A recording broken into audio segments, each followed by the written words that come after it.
हरिओम। स्वागत है आप सभी का। आज के इस व्याख्यान में हम सभी लोग लघु सिद्धांत कौमुदी में एथ धातु के रूपों को पढ़ रहे हैं। और एथ धातु के रूपों को पढ़ते हुए अब तक हमने लट, लिट, लुट, लिट, लोट, लंग, विधिलिंग, इन लकारों के रूपों को पढ़ लिया है एथ धातु के। अब एथ धातु के उससे आगे के रूपों को हम पढ़ेंगे, जिसमें हम जानेंगे कि किस तरह से आशीर्लिंग में रूप बनता है, किस तरह से लुंग लकार में रूप बनता है और किस तरह से लृंग लकार में। आशीर्लिंग, लुंग, लृंग, यही तीन लकार बचे हैं। तो 7 लकारों के रूप हमने देख ही लिए हैं। अब आशीर्लिंग में क्या होता है, जो विधिलिंग में था वो सारे काम आशीर्लिंग में हैं, कुछ एक्स्ट्रा काम हो जाएगा। लघु कौमुदी के अनुसार कुछ एक्स्ट्रा काम होगा, अन्य लोगों के अनुसार कोई एक्स्ट्रा नहीं है। ठीक, क्योंकि लघु सिद्धांत कौमुदी में सुट तिथोह यहाँ ही लेके आ रहे हैं, केवल आशीर्लिंग में ही। परंतु सुट तिथोह सूत्र आप भगवान पाणिनि जी के प्रसंग में उनकी दृष्टि से देखेंगे तो उन्होंने सुट तिथोह सूत्र को केवल लिंग की अनुवृत्ति में रखा है। यानी सुट तिथोह सूत्र में केवल लिंग की अनुवृत्ति है। लिंग लकार में त और थ प्रत्यय में दिखाई पड़ रहा हो तो उस त और थ के पहले सुट का आगम हो जाया करता है। यही तात्पर्य है। लिंगस तथोह सुट, तो लिंग ऐसा तो है नहीं कि केवल आत्मनेपद का ही लिंग लिंग है, केवल आशीर्लिंग ही लिंग है, ऐसा तो है नहीं। सभी लिंग लकार में, चाहे वह परस्मयी पद वाला हो, चाहे वह आत्मनेपद वाला हो, चाहे विधिलिंग हो, चाहे आशीर्लिंग हो, है ना, सब में प्रत्यय में अगर ता और थ दिखाई पड़ रहा है तो प्रत्यय में दिखाई पड़ रहे ता और थ से पहले हम सुट जोड़ सकते हैं, यह तात्पर्य है। ठीक है, सुट तिथोह का। अच्छा, ये काम हम दिखाएंगे आपको।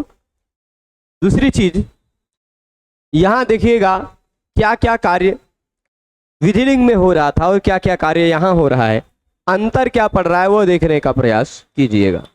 ठीक है, मैंने आपको अंतिम में बताया भी था। इनको क्या हो गया?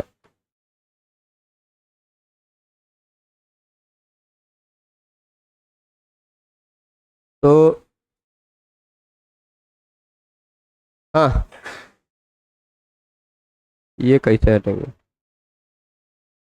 तो 1 मिनट। देखिएगा, धातु रहेगा ही। हम लेते हैं कौन सा? एध धातु लेते हैं। यहां पर आशीषी लिंग लोटव सूत्र से हमने लिंग ले लिया। आशीषी लिंग लोटव, इस सूत्र से लिंग ले आए। आशीर्वाद अर्थ वाला यह लिंग है। ठीक, आशीर्वाद वाला यह लिंग है। होगा क्या आशीर्लिंग में? केवल बचेगा ला। यहां भी पहले की तरह, चाहे लट इत्यादि में सब जगह हम देखते ही आ रहे हैं, केवल ल बचेगा, है ना। ल के स्थान पर ही प्रत्यय होगा, इप्त जी इत्यादि। यह आत्मनेपदी है तो आत्मनेपद के त आताम झ इत्यादि प्रत्यय होंगे। ठीक, ल के स्थान पर ही त आताम झ, थास आथाम धम, इट वही महिंग, ये इतने प्रत्यय होंगे। ठीक है, अब ये जो त प्रत्यय है, ये पूरा पहले मैं मिटा देता हूं, फिर से लिखूंगा, क्योंकि कुछ संधिगत कार्य कर चुके थे, जो बताते जाएंगे वही लिखते जाएंगे तो ज्यादा ठीक रहेगा। हम ले आएंगे ता। ठीक, अच्छा, ये प्रत्ययों को, केवल ता को ही नहीं, सारे प्रत्ययों को देख लीजिए। ता हो या फिर आताम हो या फिर झ हो या थास, आथाम, ध्वम, इट वही और महिंग रहता है पर बचता है मही। ठीक है, यहां तक पहुंचेंगे। ये 9 के 9 प्रत्यय लग सकते हैं, उस ला के स्थान पर लग सकते हैं कि नहीं, ये सभी 9 के 9। तो ये 9 के 9 प्रत्यय जब लगेंगे तो 9 के 9 में से हो जाएगा कार्य, क्या हो जाएगा?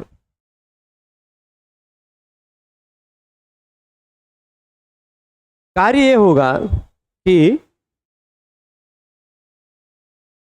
पहले तो ये 9 के 9 प्रत्यय हम मान लेंगे कि आर्ध धातुक हैं। क्यों सार्वधातुक क्यों नहीं? क्योंकि तिंसित सार्वधातुकम से सार्वधातुक होते तो हैं, पर वो जो तिंग और सित प्रत्यय हैं वह आर्ध धातुक कब हो जाते हैं? लिट लकार में और आशीर लिंग लकार में। लिंगाशिशी सूत्र है और लिट च आर्ध धातुकम शेषः लिट च लिंगाशिशी, ये 3 सीरियल से सूत्र हैं आर्ध धातुक संज्ञा करने वाले। तो जो शेष प्रत्यय बचे वह आर्ध धातुक है, लिट लकार भी आर्ध धातुक है, और आशीर्वाद अर्थ में जो लिंग लकार लगता है वह भी आर्ध धातुक है। तो यानी ये 9 प्रत्यय आर्ध धातुक हैं। ठीक, अब एक सूत्र आपने पढ़ा था, लिंगा सीयुट पढ़ा था, लिंगा सीयुट पढ़ा था ना, तो वह लिंगा सीयुट जी यहां पर कर देंगे सीयुट। ये 9 प्रत्यय लिंग है, ये 9 प्रत्यय लिंग है कि नहीं, लिंग के स्थान पर आ रहे हैं। तो इन 9 प्रत्ययों को सीयुट आगम हो सकता है, हो सकता है कि नहीं? 9 प्रत्ययों को सीयुट आगम हो सकता है। सीयुट में से ध्यान दीजिएगा, सीयुट में से ट की हलंत्यम से इत संज्ञा और ऊ की उपदेशे जनुनासिक इत से इत संज्ञा, तस्य लोपा से लोप होने पर बचेगा सीय, है ना? तो हो क्या जाएगा? एध सी। ये प्रत्यय जो सीय आएगा, यह सीय किसका अंग है? सीय जो आया है वो सीय नहीं है, सीयुट आगम है।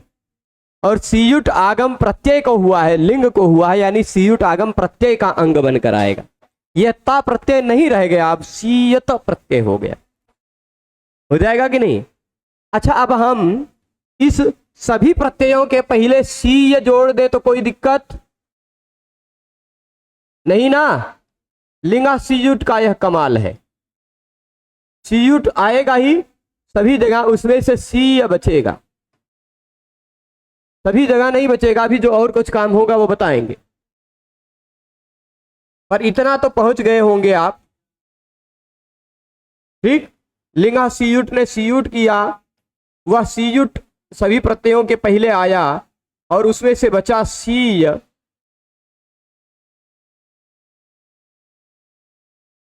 ठीक, ये हो जाएगा सीयुट के बाद। अच्छा, विधिलिंग लकार में सीयुट कर रहे थे तो वहां लिंगा सलोपोनंत्यस्य, इस सूत्र से सार्वधातुक लिंग लकार में लिंगा सलोपोनंत्यस्य से स का लोप हो जाता था। ठीक, हो जाता था कि नहीं? पर यह लिंगा सलोपोनंत्यस्य यहां सीय के स का लोप नहीं कर पाएगा, तो यहां सीय पूरा बचेगा, वहां केवल ई बच रहा था, ई या ई। ठीक, अगला काम क्या होगा? इस या के तुरंत बाद व्यंजन आ रहा है, यानी वल, वल कह दीजिए, हल ना कह के वल कह दीजिए। इस या के तुरंत बाद वल आ रहा है तो लोपो व्योर वल, इस सूत्र से या का लोप हो जाएगा। देखिए यहां तुरंत बाद में त आ रहा है इसलिए या का लोप हो जाएगा। ठीक, यहां आताम आ रहा है, आ रहा है, वल नहीं है, इसलिए या का लोप नहीं होगा। यहां झ के स्थान पर आत्मने पदे श्वनत, आत्मने पदे श्वनता, इस सूत्र से झ नहीं, वो नहीं लगेगा। झस्य रन, आपने सूत्र पढ़ा होगा क्या? झस्य रन, वो झ के स्थान पर कर देंगे क्या? रन। तो जब झ के स्थान पर रन हो जाएगा तो सी के या का लोप हो सकेगा, क्योंकि ये भी वल है। ठीक, लोप हो जाएगा। यहां थास है तो या का लोप हो ही जाएगा, कितना भी लोप हो जाए। हाँ, यहां आथाम है तो आ वल है नहीं, इसलिए या का लोप नहीं होगा। यहां ध्वम है तो भी या का लोप हो जाएगा, हो जाएगा ना, यहां भी या का लोप हो जाएगा, नहीं होगा। यहां या का ई है ना, यहां या का लोप नहीं होगा, पर एक सूत्र और लगेगा जो विधिलिंग में भी हम लगा चुके थे, इटोअत सूत्र से इट के जगह पे आ हो जाएगा, इटोअत, ठीक, ई के जगह पे आ हो जाएगा। और यहां वह है, इस कारण से लोपो व्योरवली, यहां म है, इस कारण से लोपो व्योरवली। तो अब आप जान गए कि कितने जगह पर केवल 1 2 3 जगह पर सी बचा, बाकी 6 जगह पर सी बचा, केवल सी यूट में से सी, ठीक, इतना स्पष्ट है। अब ये जो शीत सीयाताम, शीत सीयाताम, सीरन सीथा सीयाथम सीध्वम सी सी वही सी मही, ये जो प्रत्यय बचे हुए हैं ये सारे प्रत्यय आर्ध धातुक हैं, क्योंकि ये अलग अलग प्रत्यय नहीं है, क्योंकि जो आगम होता है वो उसी का अंग बन जाता है ना। तो ये सारे आर्ध धातुक प्रत्यय हैं, स्पष्ट है।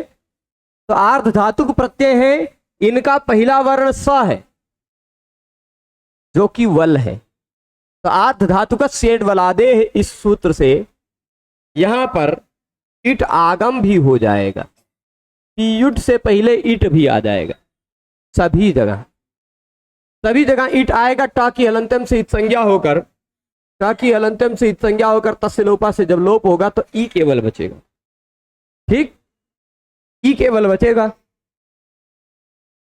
अच्छा, तो हम सभी जगह ई जोड़ दें, कोई दिक्कत नहीं ना, क्योंकि सभी जगह वलादि आर्ध धातुक प्रत्यय है।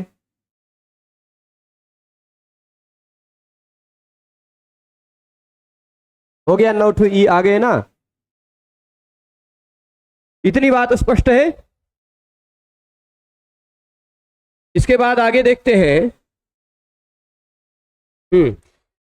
आगे की स्थिति ऐसी आएगी कि क्योंकि यह इट का ई जो दिखाई पड़ रहा है, इट का ई जो दिखाई पड़ रहा है वह कैसा है, इट का ई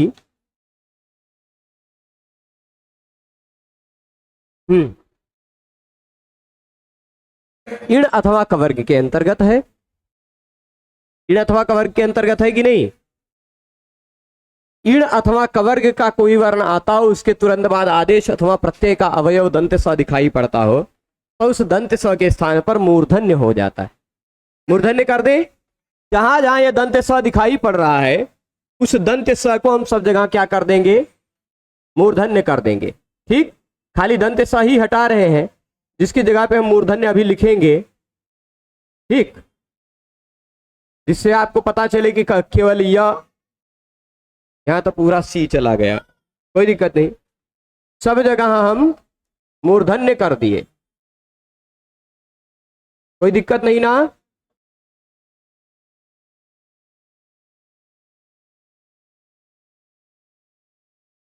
नहीं, ये तो बड़ा गड़बड़,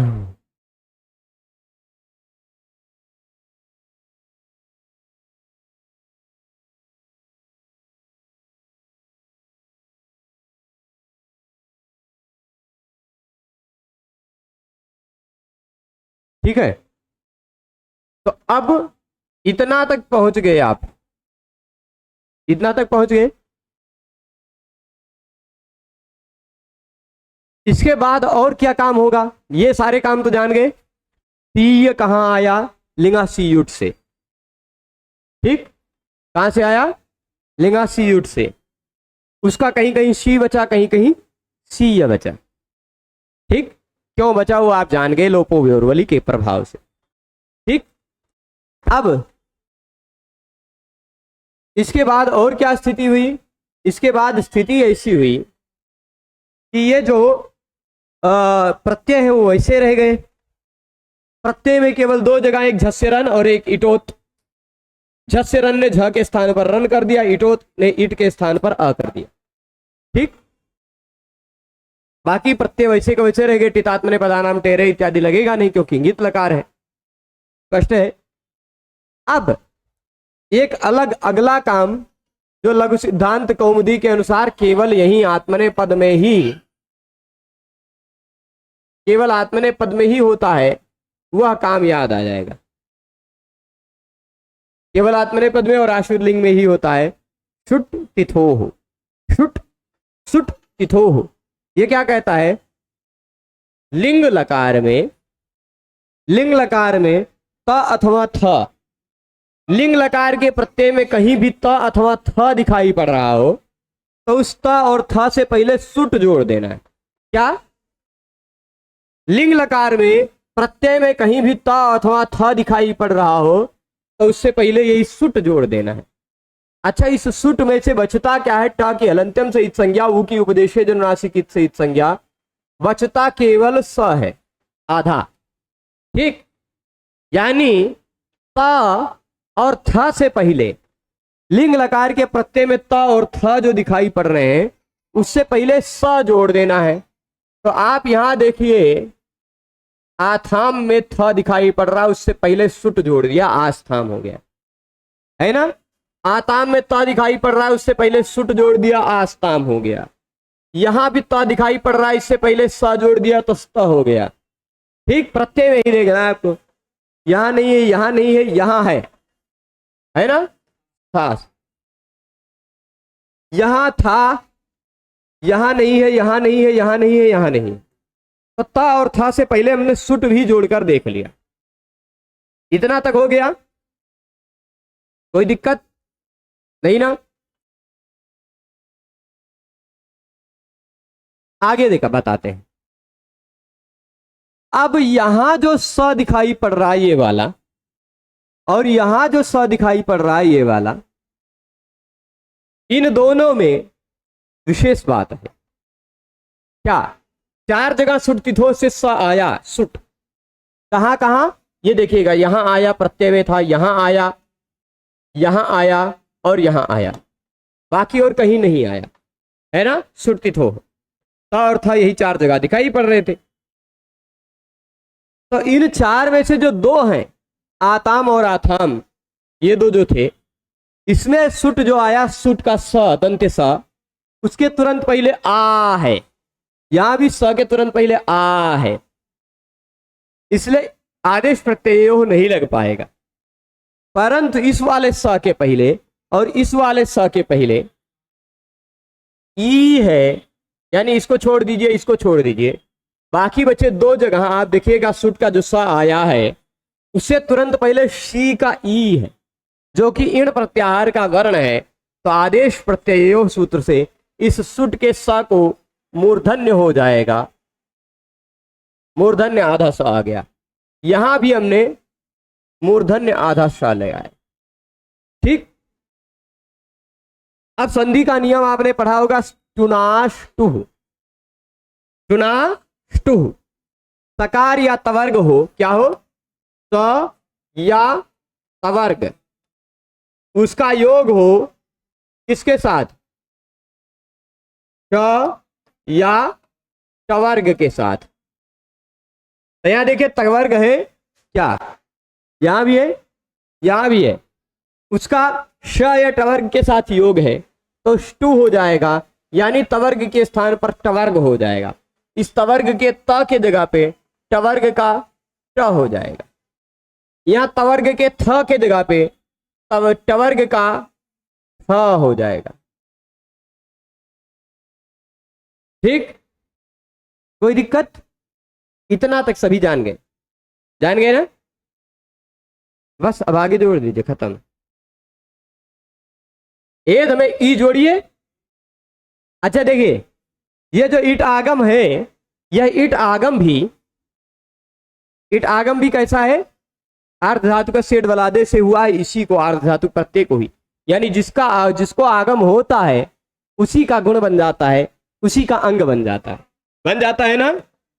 तो ये ई जो है यह ई आप ऐसा मानिए, यह ई इसी के साथ जुड़ा हुआ है, ठीक, इसी का अंग है। थोड़ा नीचे ऊपर हो गया है, वो आप अपने आप समझ लीजिएगा। ये इसी, तो अब क्या है, इशिष्ट, इसी यास्ताम, इसी रन, इशिष्ठा, इसी यास्थाम, इसी ध्वम, इसी या, इसी वही, इसी मही, ये बन गया है ना। अच्छा, इसको मैं थोड़ा सा और अच्छे से लिख देता हूं, देखिए थोड़ा सा अच्छा से लिख कैसे देता हूं, यही अभी देखिएगा, ये ई है और ये जो शी जी है ना, इनको यहां साथ में ले आए, कोई दिक्कत नहीं ना। ये जो श जी है इनको भी साथ में ले आए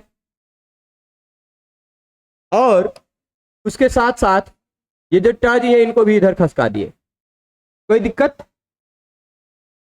ठीक है ना। इसी तरह ये ई जो है इनको इधर ले आए,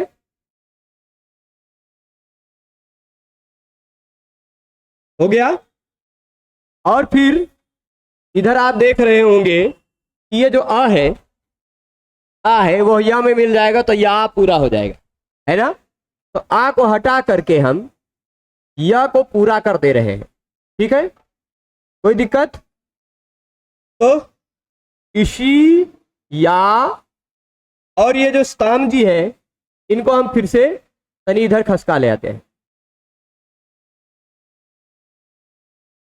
कोई जिससे लगे कि ये अपने आप कर रहे हैं, कुछ जोड़ के अलग नहीं कर रहे हैं।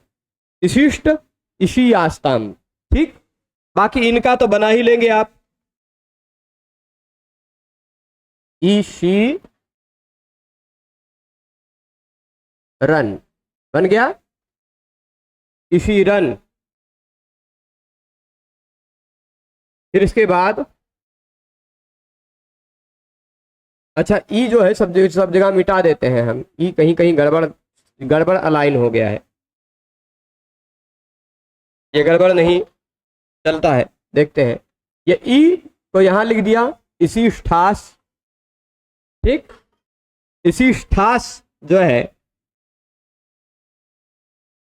इनको नहीं, कुछ तो ये ठा तो गड़बड़े कर रहे हैं, ये इधर आ गए,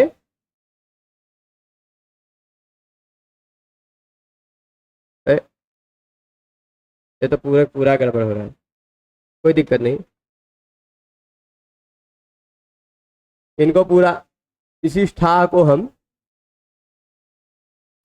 ऐसे लिख देते हैं, ठीक, इसी ठास। फिर ये ई है ही,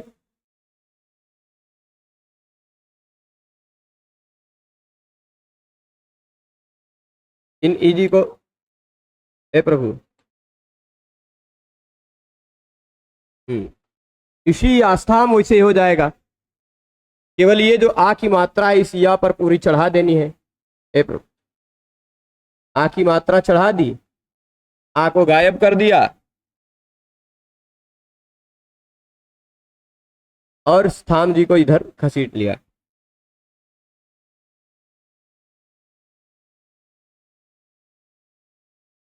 अपनी रेखा को छोड़ के आ रहे हैं ये,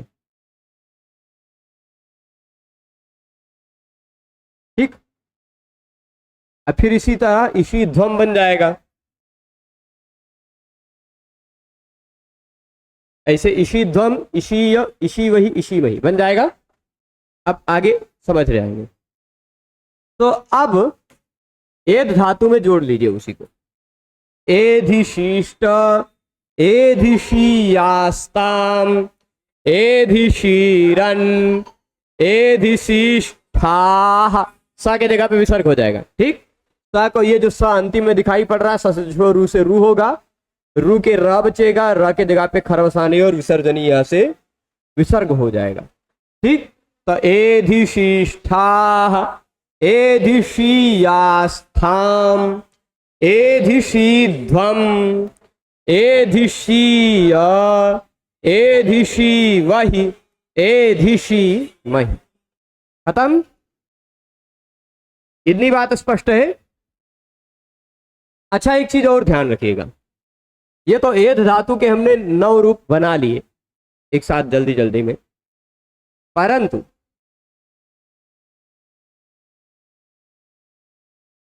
कुछ कुछ जगह पर गड़बड़ी आएगी। क्या गड़बड़ी आएगी? थोड़ा सा गड़बड़ टाइप के लिखे हुए दिख रहे थे, इनको सुधार दें हम। ठीक है। और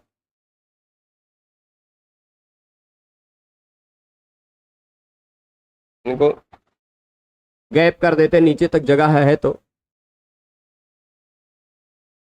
और बाकी लकारों के बाकी धातुओं के भी रूप देख लेते हैं। ठीक। इशीय, इशी वही, ठीक, और इशी मही।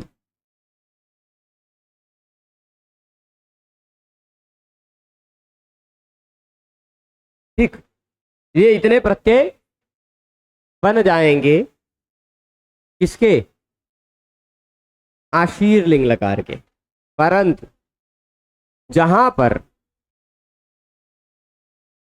पर ईट आगम नहीं होगा वहां क्या होगा? वो भी तो देखना है। जहां पर ईट आगम नहीं होगा ऐसी धातुओं में क्या होगा? तो ऐसी धातुओं में मैं आपको बता दूं, आत्मनेपद्य वाली वो धातुओं की लिस्ट मैं निकाल लेता हूं जो यूजीसी के पाठ्यक्रम में है। उसको देखते ही मैं बता दूंगा कुछ 7-8 धातु हैं आत्मनेपद के जो आपके पाठ्यक्रम में है, कुल 13 में से।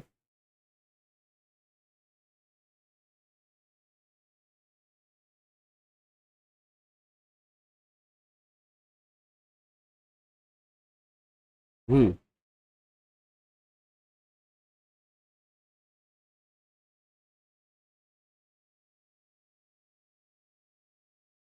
तो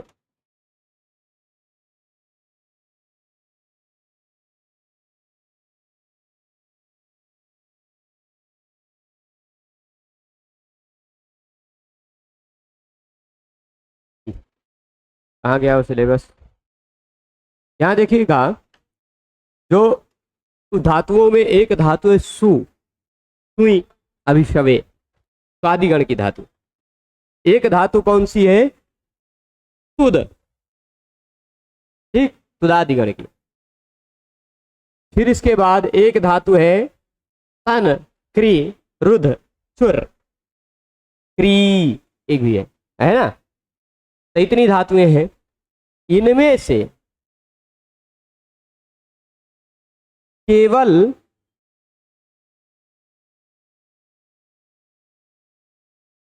तानु धातु को, केवल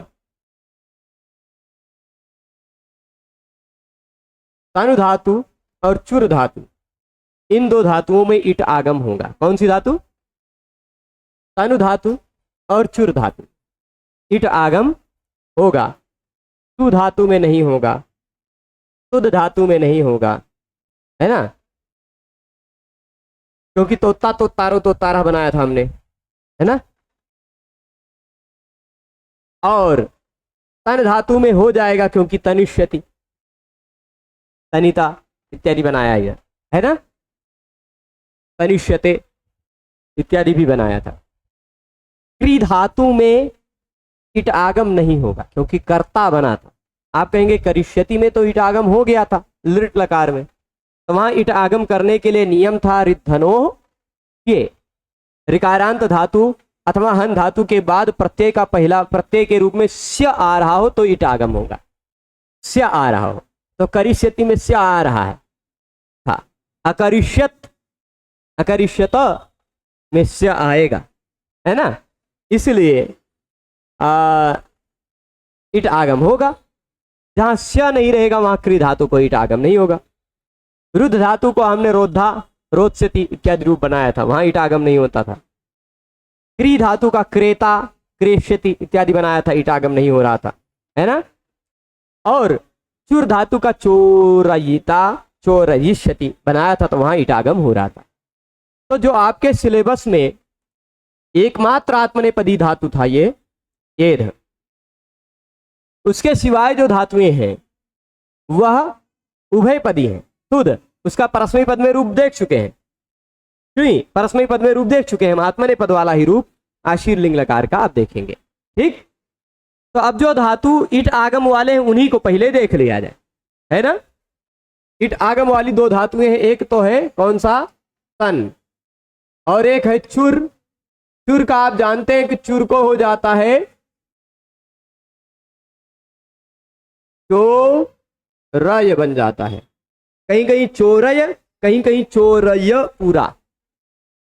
जहां जहां शप आ जाता है लट लोट लंग विधिलिंग, इन चार लकारों में शप भी जुड़ जाता है, इस कारण से यह चोरय पूरा हो जाता है। चोरयति चोरयतु अचोरयत चोरयेत, है ना। इन चार लकारों में चोरय पूरा हो जाता था, परंतु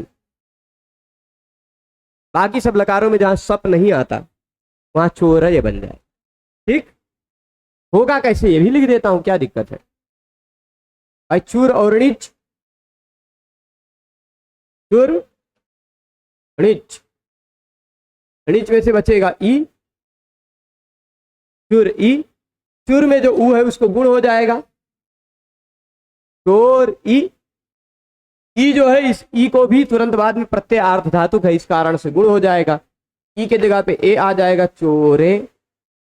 तुरंत बाद ईट आगम है ई, इसलिए एचो या वायावा से ए के जगह पे अय आदेश हो जाएगा, ई का हो गया प्रायश्चित कर्म, है ना, हो जाएगा चोरय।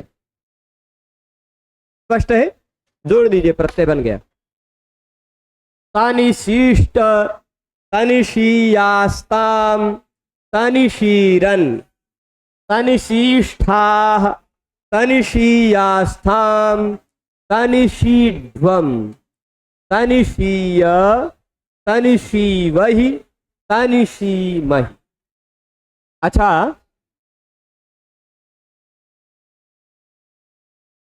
हाँ, तनि सीध्वम ही बनेगा, और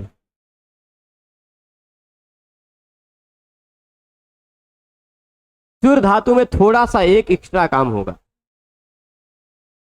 तन धातु में तो हो गया ऐसा ही रूप रह जाएगा, पर चुर धातु में थोड़ा सा अलग हो जाएगा। क्या?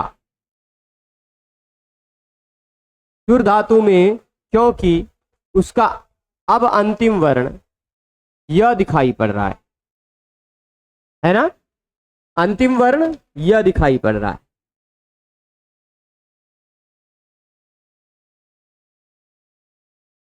तो वहां पर कुछ एक ध्वम में ध्वम हो जाएगा विकल्प से। ये वाला जो ध्वम वाला है ना, ये ध्वम की जगह ऐसा वाला भी रूप मिलेगा चुर धातु में ही।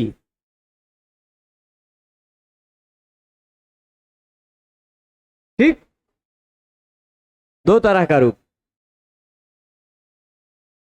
क्यों? उसके लिए सूत्र बता देता हूं। पहले हो इण, ठीक, क्या हो इण, उसके तुरंत बाद हो इण के तुरंत बाद हो, एक मिनट, तीध्वम हो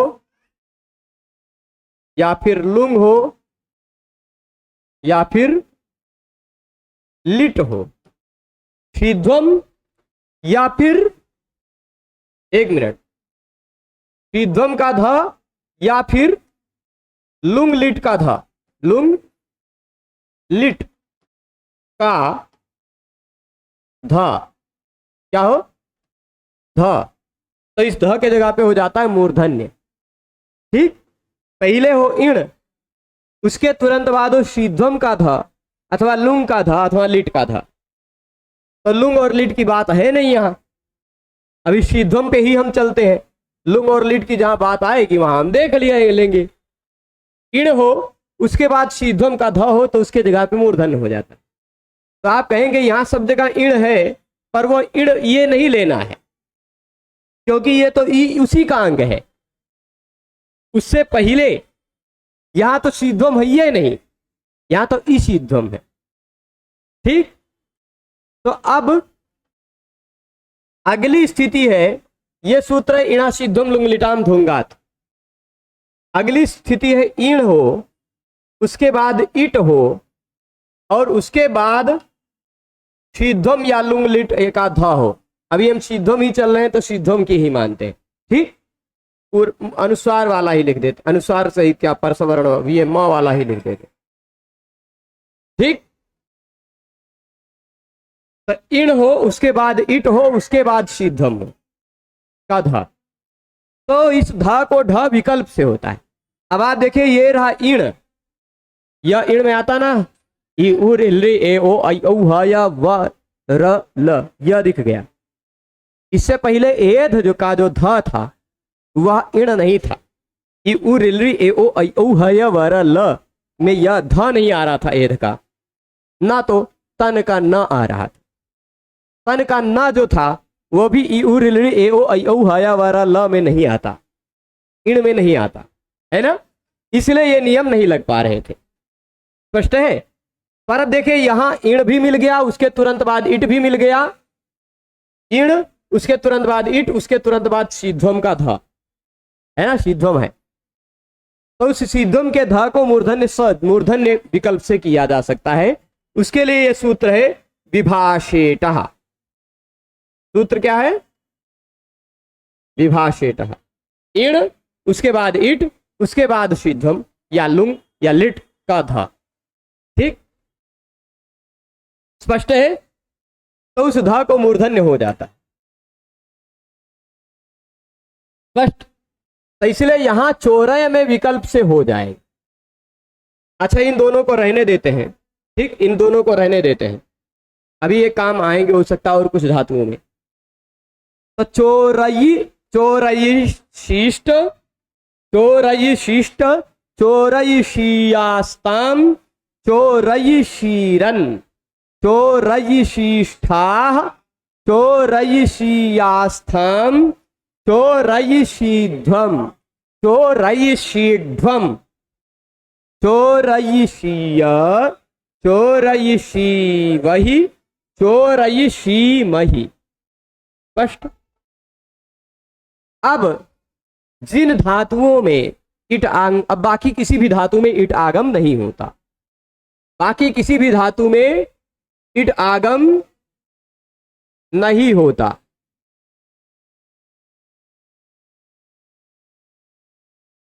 ठीक, आत्मनेपद वाली जो आपके सिलेबस में है वही मैं बता रहा हूं, जो नेट जेआरएफ के सिलेबस में और किसी भी धातु में इट आगम नहीं होता। उन धातुओं में मैं बता दूं कौन कौन सी बची हैं, तो वो लिस्ट हमारे सामने है। उनमें से बची है सुई, इट आगम नहीं होगा। तुद, क्री, रुध, क्री, इतना बचा है। ठीक, तो ये 5 धातु, छुई, तुद, क्री, रुध, क्री। ठीक, कुल मिलाकर 8 धातुएं आत्मनेपद वाली हैं, जिनका आत्मनेपद में भी प्रयोग हो सकता है। एध, छुई, तुद, तन, क्री, रुध, क्री, चुर। एक जगह क्री है करोति वाला, एक जगह क्री क्रीणाति वाला। ठीक, 8 धातुएं हैं जिनका आत्मनेपद में भी प्रयोग हो सकता है। एध का केवल आत्मनेपद में ही प्रयोग होता है, पर बाकी 7 का आत्मनेपद में भी होता है, यानी दोनों में होता है। तो ये 8 धातुओं में 3 को हमने देख लिया, एध, तन और क्या, किसको? एध, तन और चुर को देख लिया। बाकी बची 5 धातुओं में इट आगम नहीं होगा। उन 5 धातुओं को मैं यहां लिख दूं, यदि कौन कौन सी? एक धातु है टू, ठीक, एक क्री। फिर उसके बाद यहां लिख लेता हूं तुद, और तुद के बाद है रुध, और उसके बाद है क्री। आप कहेंगे 5 धातुओं को हमने 2 लाइन में काहे लिखा? क्योंकि क्योंकि बाकी 3 धातुओं में, यहां जो 3 धातुएं हैं, एक तो सुई, सुई का बचता है जिसका सु बचा हुआ है, उसमें सुई को क्या हो जाएगा? सार्वधातुकार्ध धातुकयोः से, जब सीयुट है, सुट है और त है, सीयुट सुट ता शिष्ट है ना, आर्ध धातु को प्रत्यय है, तो इट आगम तो होगा नहीं, पर सार्वधातुकार्ध धातुकयोः से सु को हो जाएगा, सु को क्या हो जाएगा? तो हो जाएगा, गुण हो जाएगा। क्री को क्या हो जाएगा? क्रे। ये वाला बाद वाला क्री बचा रह जाएगा, वह क्री वैसे का वैसा ही रह जाएगा। आप कहेंगे काहे? तो उसको हम उसका कारण बताते हैं कि वहां जो क्री है, क्री में मूल रूप से गुण नहीं होगा।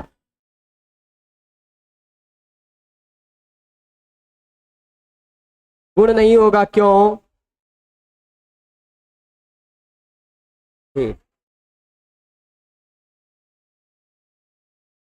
एकाच उपदेशे नुदात्तात से ईट आगम का निषेध हुआ, और उश्च, एक सूत्र है उश्च, ठीक, सूत्र क्या है? निकालिएगा पहले अध्याय का दूसरे पाद का 12वां सूत्र।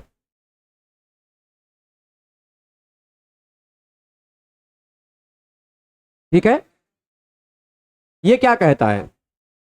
यहां आप देखिएगा 5 नंबर सूत्र से कित की अनुवृत्ति आ रही है, असंयोगा लिट कित, ठीक, वहां से कित की अनुवृत्ति आ रही। मैं लिख रहा हूं, सूत्रवा लिख दे रहा हूं, पहला जो सूत्र काम करेगा वो सूत्र यहां लिख रहा हूं, इस क्री धातु में काम करेगा वह उश्च। अच्छा, इको झल से झल की भी अनुवृत्ति आ रही होगी 9 नंबर सूत्र, झल, इको झल से झल की अनुवृत्ति आ रही ना, उश्च झल।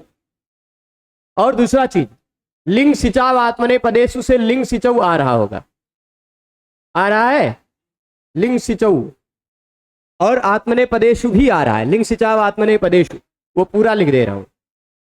तो उच्च सूत्र इतना बड़ा सूत्र हो गया, वैसे देखने में तो छोटा सा है, और फिर असंयोगात लिट कित से कित आ ही रहा है, तो पूरा सूत्र क्या हो गया?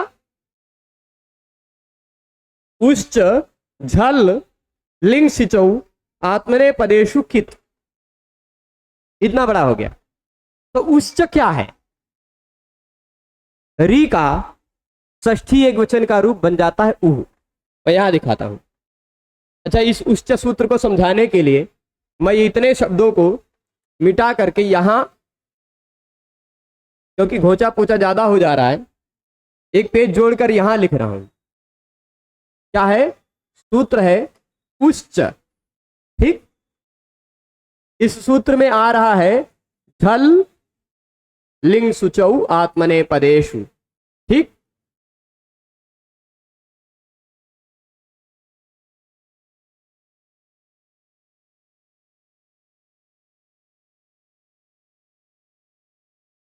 कित, इतना पूरा सूत्र हो जाएगा, हो जाएगा।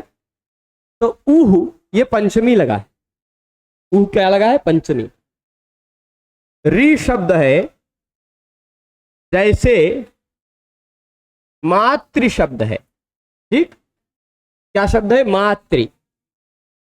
मैं ऐसे ही बताता हूं, मातृ शब्द का पंचमी एक वचन रूप आप देखिए क्या बन जाता है, माता मातरौ माता मातरौ मातरः मातरम मातरौ मातृ मात्रा मातृभ्याम मातृभिः मात्रे मातृभ्याम मातृभ्यः मातुः, ऐसा बनता है कि नहीं। हम शब्द रूप अंतिम वर्ण के आधार पर ही देखते हैं क्या बनता है। तो मां यहां से मिटा दिया, यहां मां मिटा दिया, यानी अगर त्रि शब्द होता तो बन जाता तुह, है कि नहीं।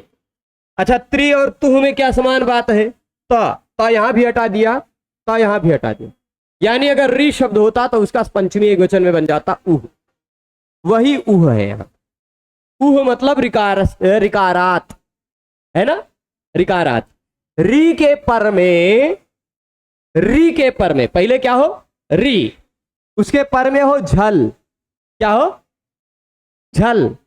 झभ घढ़ ध जब गढ़ द खप छठ थ चट त कप श स झल में आता है सी युट का स। क्री के यहां स्थिति ऐसी है, समझ लीजिए, क्री है और शिष्ट है, शिष्ट सी आस्ताम सीरन इत्यादि, ठीक। तो री के तुरंत बाद हो झल, पर झल नहीं, झलादि लिंग सिच हो, क्या हो, लिंग हो या तो सिच हो। ये क्या है, ये शिष्ट जो है वो लिंग है, लिंग लकार का प्रत्यय है ना। तरिकारांत धातु के बाद झलादि लिंग या सिच, झलादि हो, उसपे उसका पहला वर्ण झल हो, तो वह आत्मने पद वाला हो तो वह कित बन जाता है। कित नहीं है फिर भी कित मान लिया जाता है। तो यह सीयुट सुटता, यह जो शिष्ट है वह कित मान लिया गया, इसलिए क्री धातु में कंगीति च से गुण नहीं हो पाया, खाली यही गुण नहीं हुआ, बाकी सब जगह गुण हो गया, ठीक। तो बाकी बचे धातुओं में, बाकी बची धातुओं में आप देख रहे हैं सो क्री क्रे, ठीक, सो क्री क्रे। अच्छा, ये वाली स्थिति तो कहीं आएगी नहीं, इण हो उसके बाद इट हो, क्योंकि इट आगम वाली बचा ही नहीं, तीन जगह हो रहा था, तीन जगह ही ईट आगम हो रहा था, एध में, तन में और चुर में। तो एध और तन में इण नहीं मिल रहा था, है ना। तो इसलिए ये वाली स्थिति की बात आएगी नहीं, केवल यही स्थिति की बात आ सकती है, इण हो उसके तुरंत बाद शीध्वम का ध हो तो उसको ढ हो सकता है, ठीक। पर ये वाला जो है ये नित्य ही ध को ढ करता था, वो वाला विकल्प से करता था, विभाषेट है ना। अब देखिए इन तीनों जगह पर धातु का अंतिम वर्ण इण है, इसी कारण सीयुट का जो दंत स था उसको मूर्धन्य स तभी हो पाएगा, है ना। नहीं तो यहां तो सीयुट था, छोटा वाला स था, दंत स, वो सीयुट के दंत स को मूर्धन्य स क्यों हुआ था, एध के बाद ईट था इसलिए हो गया था। इन दो धातुओं में ये सी नहीं हो पाएगा मूर्धन्य, क्योंकि ये इण नहीं है, ये भी इण नहीं है, इण के बाद आने पर ही मूर्धन्य श होता है, इण अथवा कवर्ग के बाद, है ना। तो यहां देखिए इण है ओ, यहां इण है री, यहां इण है ए, इण के बाद दंत स आ रहा था, मूर्धन्य स हो जाएगा, सीयुट का स, ठीक। ये मूर्धन्य स होगा ही, यहां नहीं हो पाएगा, वो बात आप जानते हैं। अब देख लीजिए, जोड़ लीजिए, सोशिष्ट, सो धातु वाला बना लीजिए, सोशिष्ट, सोशियास्ताम, सोशीरन, सोशिष्ठाः, सोशियास्थाम, सोशीध्वम। ये विकल्प वाला रूप नहीं बनेगा, ध को ढ हो जाएगा नित्य ही, ठ मत पढ़िएगा, ढ पढ़िएगा, सोशीध्वम।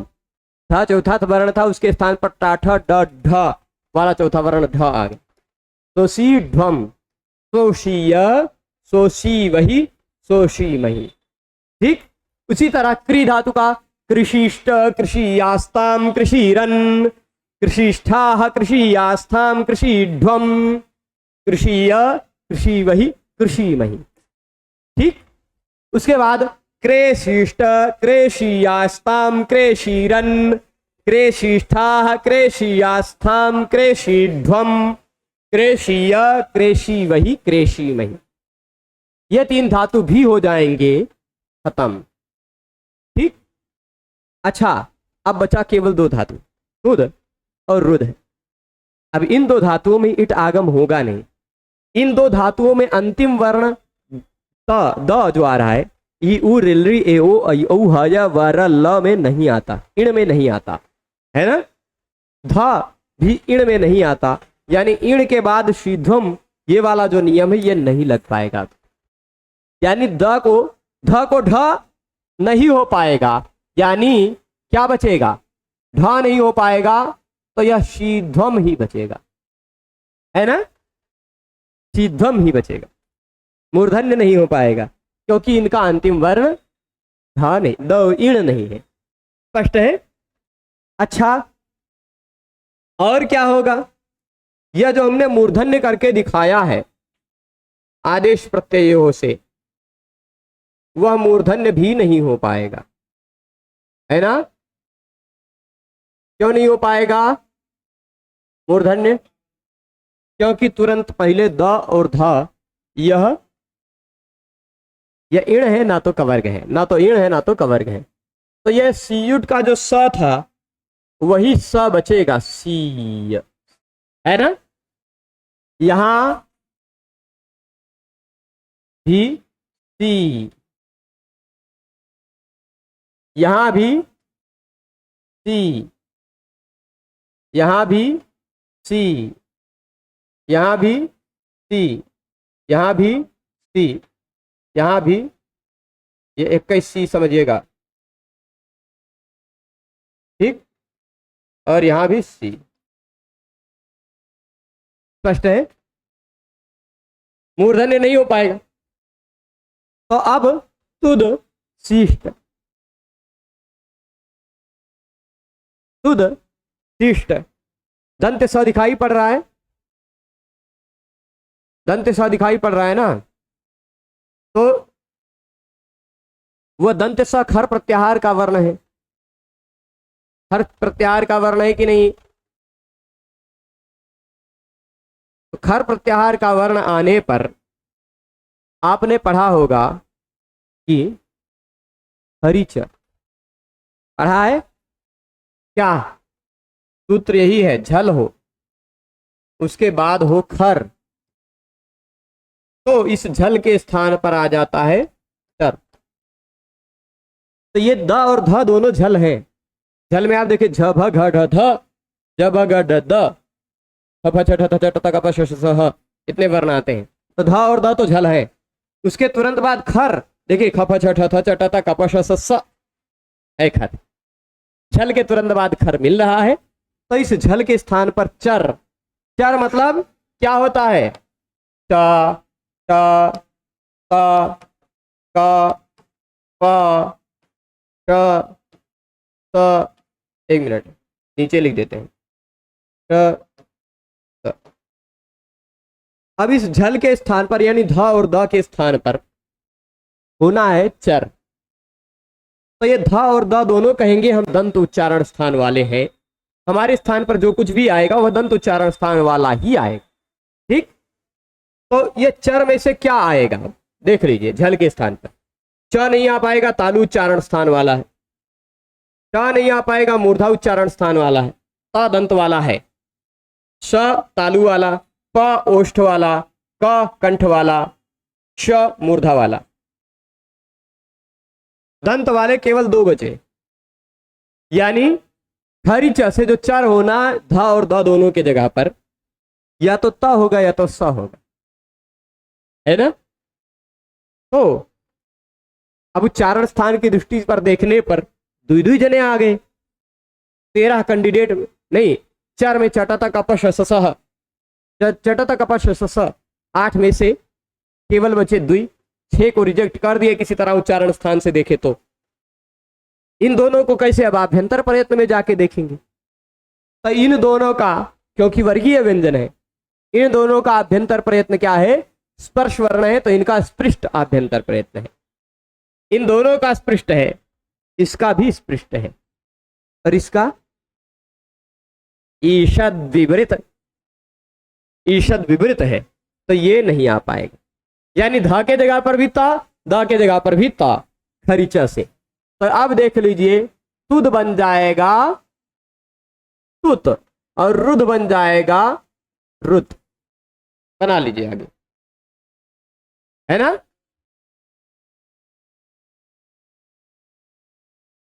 बन जाएगा, कोई दिक्कत?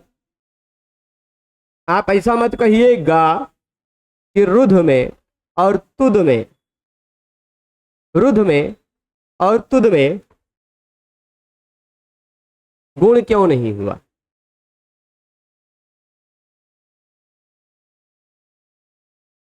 रुध में और तुद में गुण क्यों नहीं हुआ?